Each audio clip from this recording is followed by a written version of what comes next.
gustong paimbestigahan sa Senado ni Senator Robin Padilla ang pagkamatay ng dalawang Ateneo student athletes na sina Rene Baterbonia at Divine Adili.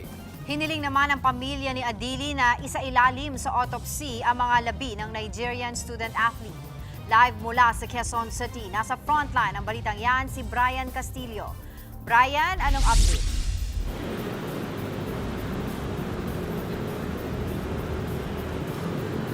Brian? Angela, bukod sa mga kaanak at kaibigan ni Rene Baterbonia ay dumalaw din sa burol ng yumaong Ateneo student athlete Senator Robin Padilla kaninang madaling araw.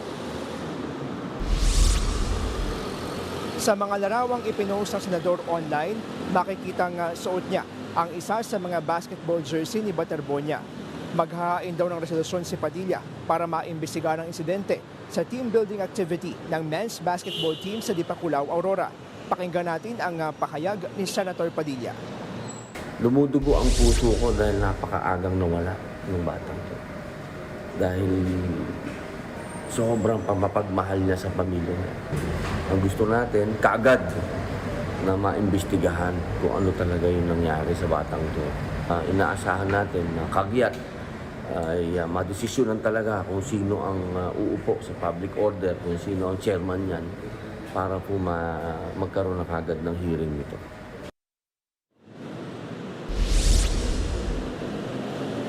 Magsasagawa na rin ng sariling fact-finding review ang Commission on Higher Education sa insidente. Pinagsumiti nila ang Ateneo ng Comprehensive Incident Report at nakipag-meeting din ng CHED kasama ang mga opisyal ng universidad.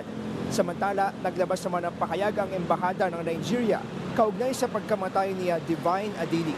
Hiniling daw ng pamilya ni Adili na isailalim muna ang mga labi niya sa autopsy bago iproseso ang kanyang repatriation. Wala raw silang natatanggap na impormasyon na may nangyaring foul play sa pagkamatay ni Adili. Gayunman, hangad daw nilang mailahad ang buong katotohanan tungkol sa insidente. Nanawagan din ng embahada sa Nigerian community na iwasan ang pagpapakalat ng mga hindi beripikadong impormasyon kaugnay ng pagkamatay ni Adili.